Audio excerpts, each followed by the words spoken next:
Bismillahirrahmanirrahim. Alladzina kafaru wa saddu an sabilillahi zidnahum adzaban fawqal adzab fawqal adzab bima kanu yufsidun. Wa yawma nab'atsu fi kulli ummatin shahidan 'alaihim min anfusihim wa ji'na bika shahidan 'ala haula' wa nazzalna 'alaika al-kitaba tibyanan likulli shay'in wa hudan wa rahmatan wa bushra lil muslimin. Inna Allaha ya'muru bil 'adli wal ihsan wa ita'i dzil qurba wa yanha 'anil fahsya'i wal munkari wal baghi ya'idukum la'allakum tadhakkarun. Wa awfu bi ahdillahi idza 'ahadtum wa la tanqudul aymana ba'da tawkidiha. Wa awfu bi ahdillahi idza 'ahadtum wa la tanqudul aymana ba'da tawkidiha. Wa qad ja'altumullaha 'alaykum kafila. Innallaha ya'lamu ma taf'alun. Wa la takunu kallati naqadat ghazlaha min ba'di quwwatin ankatha tattakhiduna aymanakum dakhalan bainakum an takuna ummatun hiya arba min innama yablukumullahu bih wa la yubayyinanna lakum yawmal qiyamati ma kuntum fihi takhtalifun. Walau syaa Allahu laja'alakum ummatan wahidah walakin yudhillu man yasha' wa yahdi man yasha' wa la tus'alunna 'amma kuntum ta'malun. Shadaqallahul 'azim. Ayat 88 sampai 93 surat An-Nahl ya. Kita lihat. Alladzina kafaru wa saddu an sabilillah. Yang ini nih, pengantarnya dari ayat ke-84. Nah, ayat 84 kemarin sudah dibahas bahwa nanti di hari akhirat nanti, di hari ketika dihisab kita, maka setiap umat itu akan dihadirkan saksi. Ya, saksi itu artinya Rasul sebagai saksi. Jadi nanti akan dibangkitkan seorang saksi yaitu Rasul masing-masing kita, Nabi Muhammad yang mereka itu tidak diberikan izin kepada orang-orang kafir dan tidak akan mereka diterima taubatnya. Jadi itu tuh, tidak diizinkan kepada orang kafir apa untuk membela diri dan tidak akan pula diperbolehkan memohonkan ampunan. Yaitu orang kafir tuh nggak ada lagi. Jadi nggak ada lagi mereka diizinkan untuk membela diri. Kalau di dunia kan kita masih dibela ya. Kita masih nyari-nyari alasan. Banyak pembela lah kalau kita benar atau salah pun kita dibela. Tapi nanti nggak ada lagi pembela dan tidak akan mereka diperbolehkan memohonkan ampunan. Nah kemudian apabila orang zalim menyaksikan azab, artinya orang zalim kembali kepada orang kafir lagi. Orang kafir ini orang yang zalim gitu kalimatnya. Dia kafir tidak mau beriman berarti dia zalim kalimatnya. Dan orang-orang kafir itu yakni orang yang zalim, apabila mereka melihat azab maka mereka tidak akan mendapatkan keringanan dan tidak akan mereka diberikan penangguhan. Jadi bagi orang yang zalim, ketika azab itu sudah di depan mata dan mereka itu memang sudah menjadi bagian daripada neraka itu, karena mereka sudah ditetapkan sebagai penghuni neraka, maka bagi mereka tidak akan diringankan azab dan tidak akan diberikan tangguh. Nah itu nggak ada diringankan, nggak diberi tangguh. Kalau kita dihukumkan di penjara, orang kan minta diringankan, minta ditangguhkan kan? Bahkan kalau orang di penjara sebelum diputuskan oleh hakim minta ditangguhkan dulu, ya, penangguhan penahanan gitu. Jadi nggak ditahan dulu. Bagi perkara-perkara pidana yang di bawah 5 tahun itu boleh ditangguhkan penahanannya. Jadi kalau misalnya nyuri ayam, sekedar merusak fasilitas umum yang hukumannya di bawah 5 tahun, itu bisa kita memohon penangguhan untuk tidak dipenjara selama belum diputuskan oleh hakim gitu. Jadi tahanannya tahanan rumah, itu boleh tuh diajukan dengan alasan kesehatan, dengan alasan misalnya menyusui gitu kan. Kalau seorang perempuan yang masih punya anak kecil atau menyusui, dia melakukan pidana dan hukumannya di bawah 5 tahun, maka boleh tahanan rumah, tapi dia tidak boleh keluar kota biasanya. Nah nanti di neraka itu nggak ada keringanan, nggak ada penangguhan bagi orang yang zalim. Kemudian, dan apabila orang yang mempersekutukan Allah melihat sekutu-sekutu mereka. Jadi ketika orang-orang musyrik ini ingat, ini mereka sama-sama juga kafir, zalim, musyrik, sama tuh. Orang kafir dia ingkar, kemudian dia musyrik, biasanya begitu tuh, ya kan? Atau dia nggak yakin dengan Allah, yakin dengan dirinya musyrik juga. Orang kafir, orang musyrik, orang zalim, dia juga sama tuh. Karena di dalam kekafiran itu ada kezaliman. Orang kafir itu pasti biasanya menyekutukan Allah. Nah ketika ketika orang yang musyrik, artinya dia mendoakan Tuhan, mentigakan, menempatkan Allah, maka ketika dia melihat sekutu-sekutu selain Allah, maka mereka kemudian berkata, ya Allah, mereka ini nih yang dulu mereka ini adalah syuraka'una alladzina kunna nad'u min dunik. Mereka inilah sekutu-sekutu kami yang dahulu kami sembah selain Engkau. Jadi kata orang-orang musyrik ini, ya Allah, ini yang disembah sama saya dulu di dunia itu ini, gitu. Maka fa'alqau ilaihimul, kemudian fa'alqau ilaihimul qaula innakum lakadzibun. Tetapi kemudian sekutu-sekutu yang tadi di dunia disembah itu justru menjawab. Apa jawabannya? Bahwa kamu benar-benar orang yang bohong. Itu kalimatnya. Wa alqau ilallahi yawma idzinis salam wa dhalla anhum ma kanu yaftarun. Jadi apa yang disembah di dunia ini selain Allah nanti mengingkari. Ngapain ya Allah? Saya tidak merasa disembah dan saya tidak ingin disembah. Nah kata, misalnya kita ada orang nyembah patung, ada nyembah matahari, ya kan? Ada nyembah api. Itu agama begitu. Orang Jepang kan nyembah matahari. Kalau orang Persia nyembahnya nyembah api, gitu kan? Kalau orang-orang Mesir nyembah matahari, kan yang disembah gitu. Nah nanti pada hari kiamat itu, pada hari ketika dihisab, pada hari akhir nanti itu, orang-orang yang nyembah ini melihat tuh ya Allah, itu tuh matahari yang kami sembah, tuh patung yang kami sembah, tuh bintang yang kami sembah, tuh yang lain kami sembah selain Engkau. Kami itu dulu nyembah mereka ya Allah.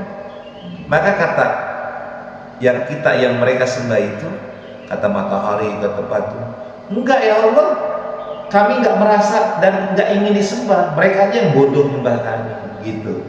Jadi mereka bahkan mengucapkan sesungguhnya orang-orang yang nyembah mereka itu orang yang bohong atau pendusta. Maka kemudian kata Allah Subhanahu wa taala, pada hari itu mereka menyatakan tunduk kepada Allah dan lenyaplah yang apa mereka ada-adakan. Jadi yang mereka sembah selain Allah itu tunduk semuanya kepada Allah. Dan gak ada lagi yang merasa diri jadi Tuhan karena mereka itu tidak mau disembah. Hanya setanlah, iblislah yang membuat manusia ini menyembah matahari. Itu kalimatnya. Kemudian baru masuk ke 88. Alladzina kafaru wa saddu an sabilillahi zidnahum adzaban fawqal adzab. Orang-orang yang kafir dan orang-orang yang menghalangi manusia dari jalan Allah, kami tambahkan kepada mereka siksaan demi siksaan disebabkan mereka selalu berbuat kerusakan. Jadi jangan khawatir. Kita melihat orang kafir menghalang-halangi dakwah kita, menghalang-halangi Islam, ya kan? Menghalang-halangi orang berjihad di jalan Allah. Maka bagi orang seperti ini Allah akan tambahkan siksa demi siksa, dikarenakan mereka melakukan perbuatan yang merusak tatanan kehidupan, merusak tatanan sosial.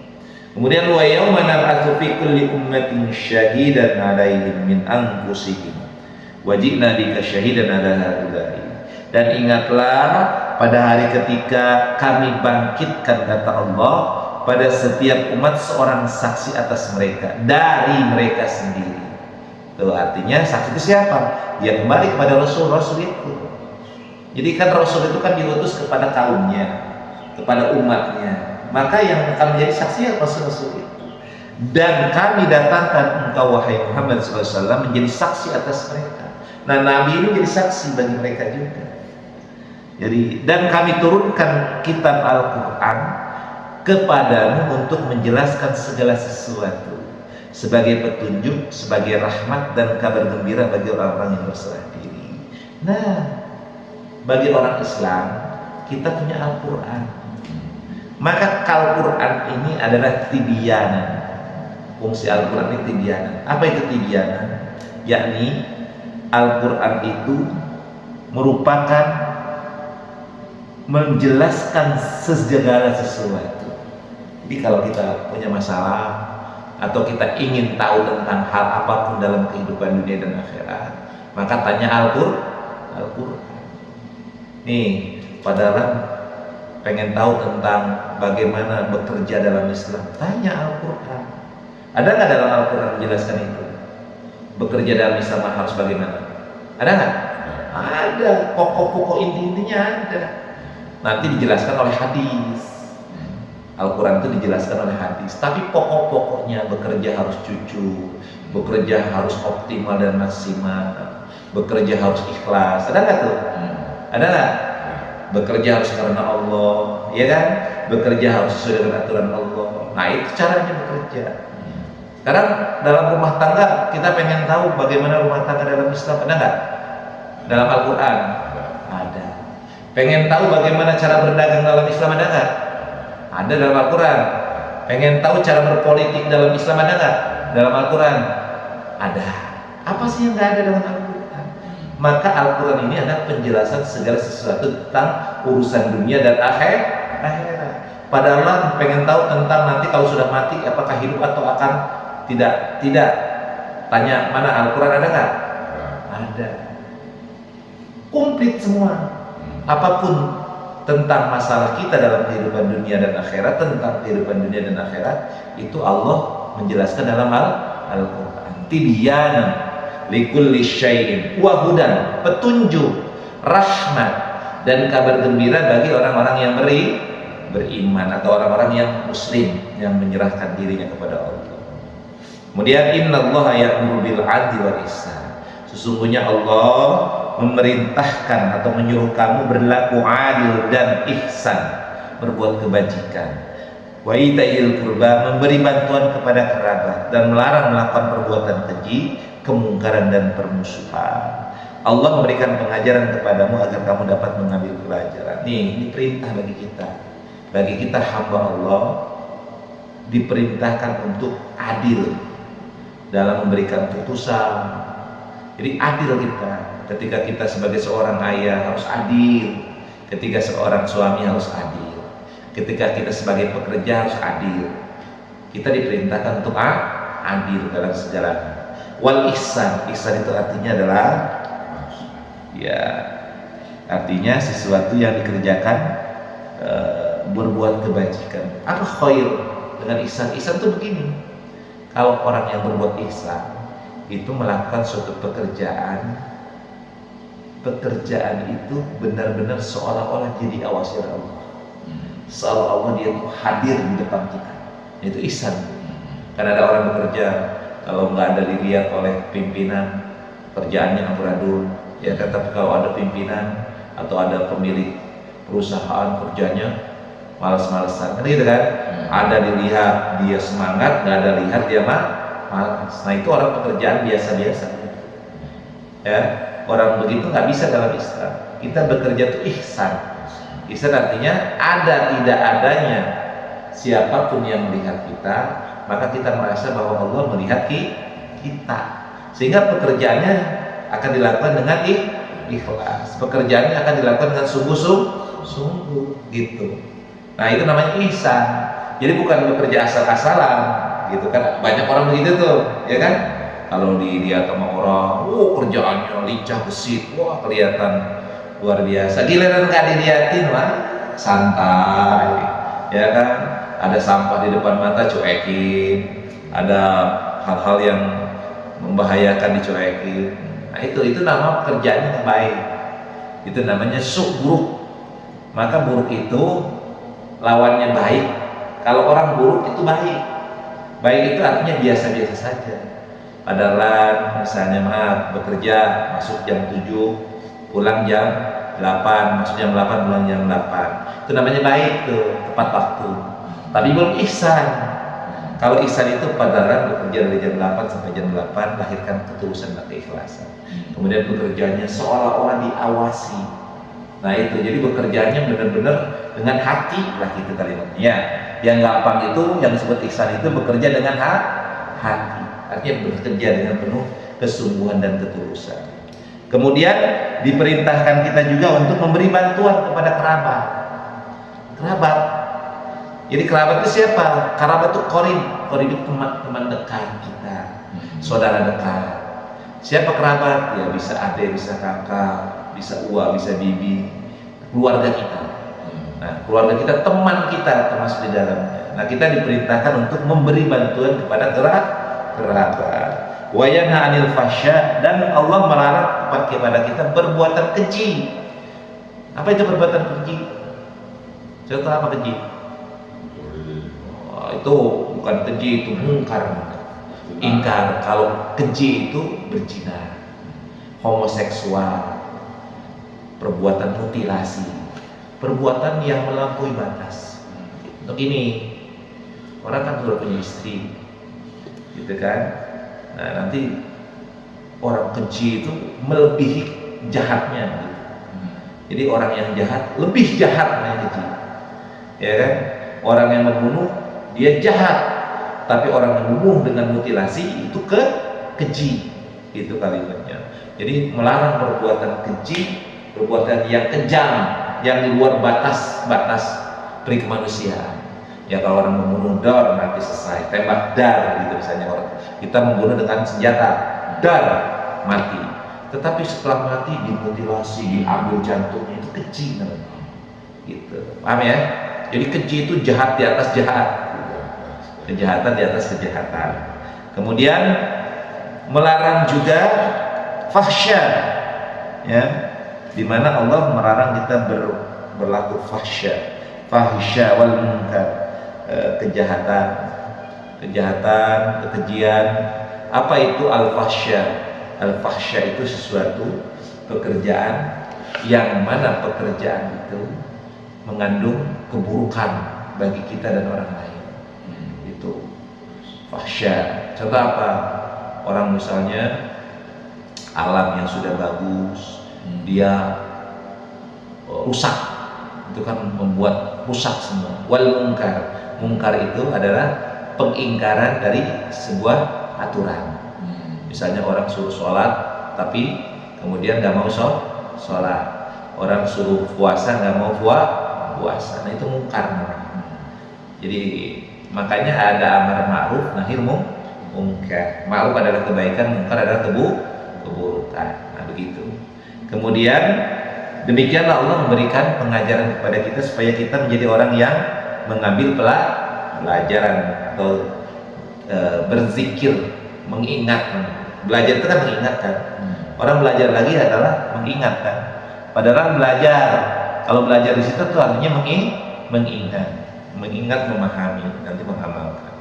Kemudian ayat yang ke-91-nya wa aufu bi ahdillahi idza ahadtum. Penuhi janji dengan Allah apabila kamu berjanji. Jadi kalau kita berjanji dengan Allah, apa janjinya? Kayak sumpah misalnya. Demi Allah, kalau saya mendapatkan uang 100 juta, saya akan infakkan 20 juta. Nah, itu janji dengan Allah, sumpah.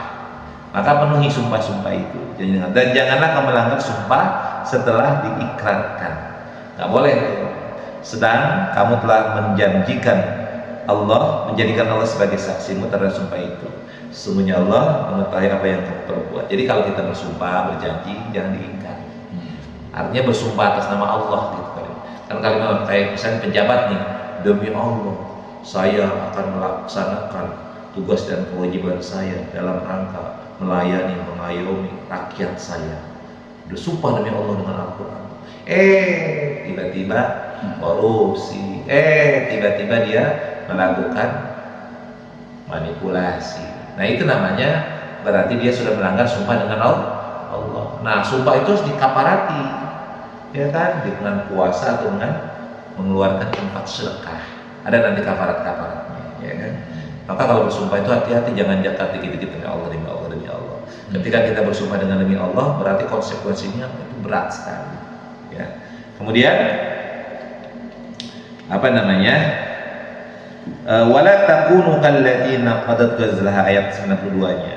Jangan kamu seperti seorang perempuan yang menguraikan benangnya menjadi benang yang sudah dibita dengan kuat menjadi cerai-berai kembali. Kamu menjadikan sumpah perjanjianmu sebagai alat penipu di antaramu, disebabkan adanya satu golongan yang lebih banyak jumlahnya dari golongan yang lain. Allah hanya menguji kamu dengan hal itu, dan pasti pada hari kiamat akan dijelaskannya kepadamu apa yang dahulu kamu perselisihkan. Jadi banyak orang bersumpah palsu. Nah, kita nggak boleh tuh. Orang gara-gara misalnya mengatakan kadang-kadang pencuri itu, misalnya kan pencuri, ada pencuri. Kamu nyuruh, demi Allah saya akan nyuruh. Kan suka dengar tuh. Kamu maling ya? Enggak, demi Allah saya nggak maling. Demi Allah dia yang keluarkan. Nah, ini orang yang seperti ini hukumannya berat. Nanti di akhirat itu berat.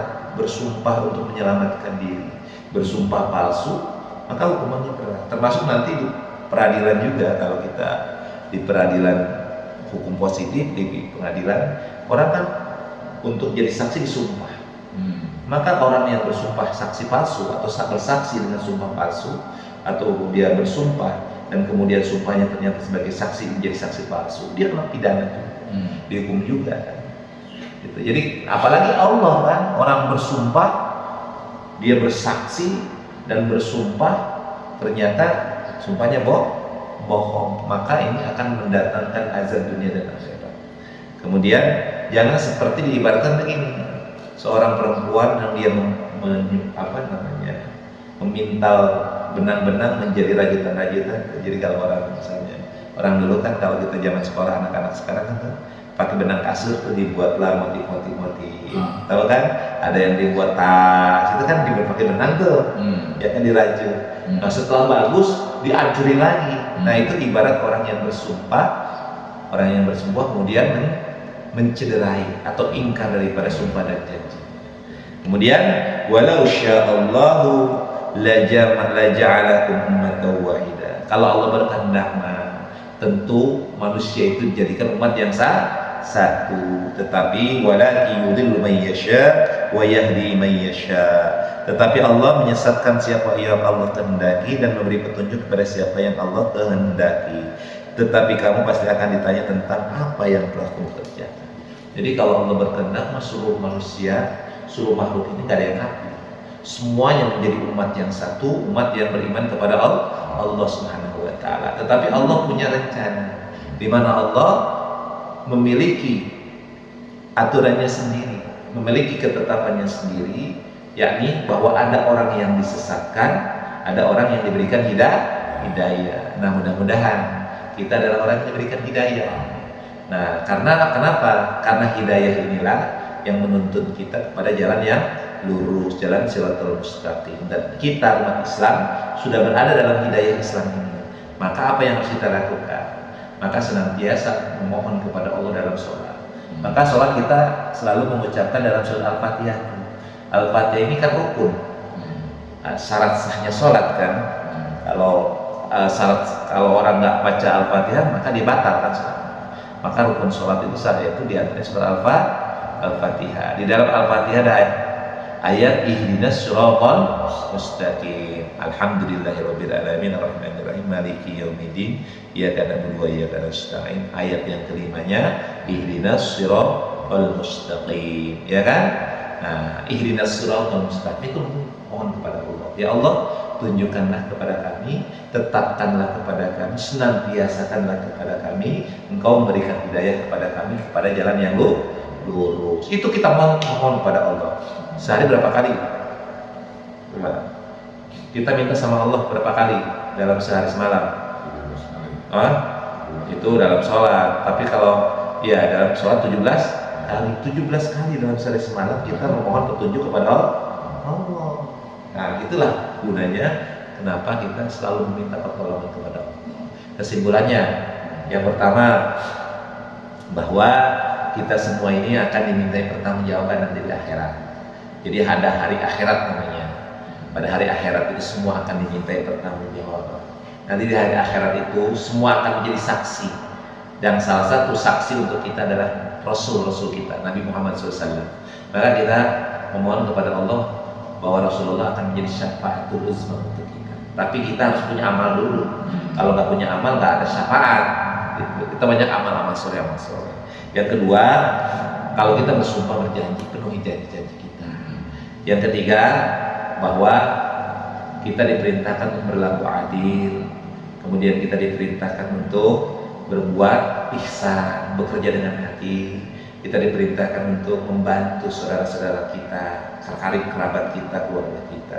Kita diperintahkan atau dilarang untuk menjauhi perbuatan-perbuatan keji, fahsya, fahisyah dan munkar. Dan yang terakhir, bahwa mohonlah senantiasa kepada Allah agar kita termasuk orang-orang yang mendapatkan hidayah dari Allah Subhanahu wa taala. Ada pertanyaan?